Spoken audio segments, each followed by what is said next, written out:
Hi everyone, thanks for stopping by to view my channel. Today we're going to look at a sim battle that I flew in WarThunder just recently, and I'm using the Heinkel HE112 BU whatever. Anyway, this is one of my first couple of flyouts in this plane, and I actually really enjoyed the plane. It was designed as a fighter aircraft by WarThunder Sim, and it was one of 4 aircraft designed complete for the Luftwaffe 1933 fighter contract. It was eventually won out by the Messerschmitt BDF-109. Small numbers were used for a short time by the Luftwaffe, and small runs were completed for several other countries. But fewer than 100 were completed in total. Romania was actually one of the main purchasers of the Heinkel 112. But that's not really the point of the video just yet. We'll get to that with some of the dry bits. I've been playing a lot of the combined air battle events that WarThunder has been, supplying us to play, and that's where ground forces and air forces are combined in one map on simulator. Because I've been wanting to get better in sim battles, because I'm a very adamant PvPer in most games that I play, and I want to learn. I want to be one of the best. And to me, one of the last main feats was flight sim. I'm kind of a noob when it comes to flight sims. Haven't really played a whole lot. I use a joystick. I use a Logitech Extreme 3D Pro and keyboard. And of course, mouse with the button, which is you see me doing right here. Now, for me to do that, I have to take my hand and switch hands, put my right hand on the mouse, and fly with my left. So I don't do it unless I'm absolutely sure, that I'm safe. Because if not, well, I'm not very, can't really control my left hand. That's made for a right-handed person. Here, what we're doing is we are looking for the enemy. And, in sim battles, you don't get the markers over your enemy. Friendly, yes, to a point. I think, it's really, really close distances. So trigger control and aircraft awareness, knowing who you're looking at, will greatly benefit you in the long run, because you really don't want to shoot down a friendly one. He's going to be mad. And I can't see him. I know I would be. Done it once or twice or 3 times. We're all noobs at one point, and I don't really get too mad, because it's just a game, and it's good for you to have fun. Coming up shortly, though, I'm about to dive down on a hurricane, right here, and I'm going to put a couple of shots in them. Now I'm messing with the replay tool, and I'm trying to find the hurricane that I'm going to be shooting. It's not this one, but I'm trying to locate myself on this guy's screen. These 2 guys were after one of my allies, so I couldn't let them come like that. So I let them get tunnel vision and focused, and then I came up behind them, shot them both at this guy. Right here, this is the first time I gave those are my shots you just saw. Hitting them, right there, I open up as soon as I get close to my cannon. That's maybe super spray effect. Cannons are actually designed to get up close and personal and really knock out killing blows.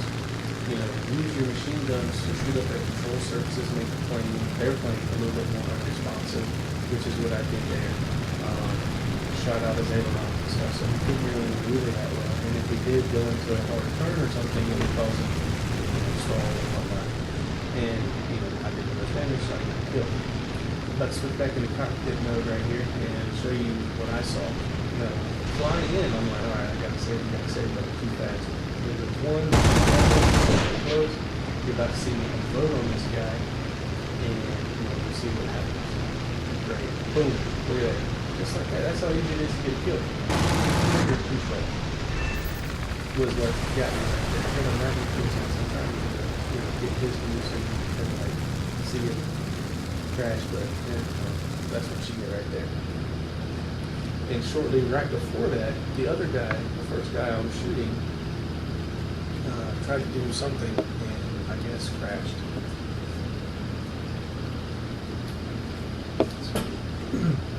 A little bit more about the design and development of the Heinkel 112, excuse me. was in the early 1930s, the German authorities started placing orders for new aircraft.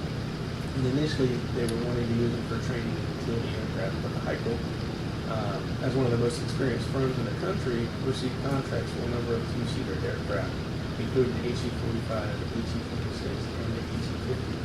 The company also worked on single-seat fighter designs, which accumulated in the HE-49 and the HE-51. The HE-51 was tested in combat in the Spanish Civil War. It was shown that speed was far more important than maneuverability.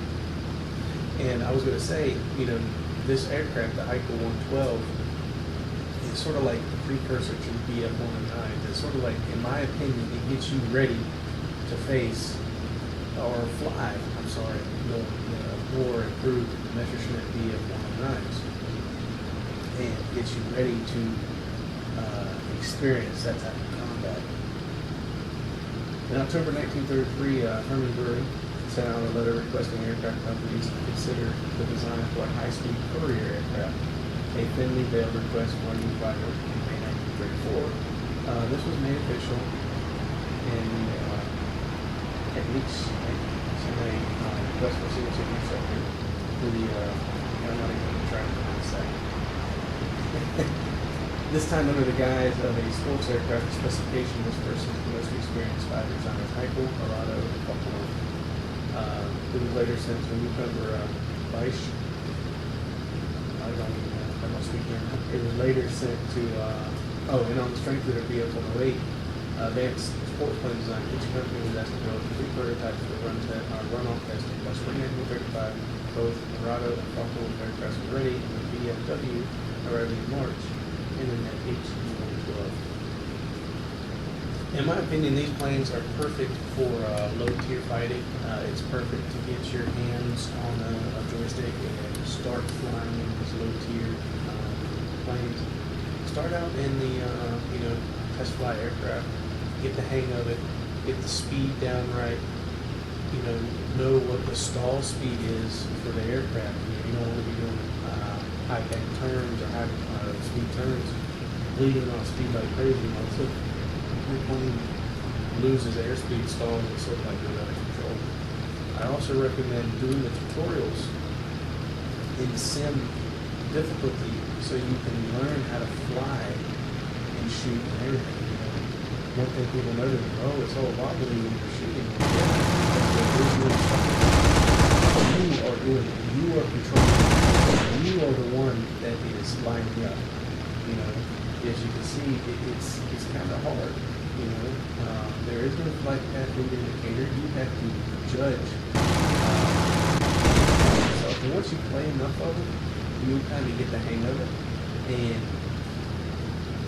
see that it's not as hard as your mind is. I watch Jingles all the time, and he says, it's never good enough and whatever. And I thought the same thing until one day he was like, you know what, screw it. I'm going to be good enough. I'm going to try it. And that's how it was when it came to realistic, battle plane and realistic. Or back then it was historical. But getting comfortable with yourself and starting to play is important. Now, I had 2 kills for my name in this match.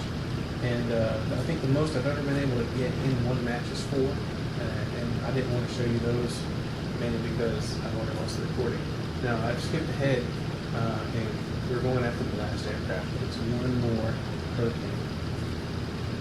And I'm going to show you what I mean by getting close and unleashing everything. It's sort of like an alpha strike in WoW or Star Trek Online or whatever, and I know you play, unleashing that initial burst damage.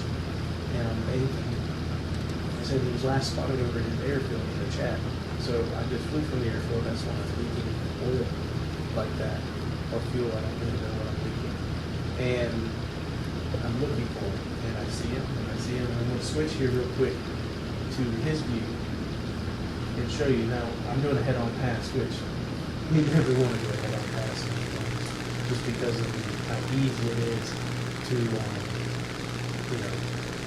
kill yourself or get killed. Here we go. I had 2 machine guns in here. He starts. and then I shoot, boom, right there in the wing. So clear it off. Now that was a complete accident on my part. I wasn't aiming for the wing. I thought I was actually aiming for the cockpit engine. But you know, hey, that's a good kill. Right there off of his wing. And that's the end of the match. So, you know, I enjoy Sims. I'm going to try to start putting more of these up, you know, maybe 1 or 2 a week, depending on my work schedule. But I hope y'all enjoy it. I enjoy it. I enjoy doing this, and I hope you enjoy watching and maybe learn something. And here's just some of the rewards for the screen. But good luck. Take care, and I'll see you out there.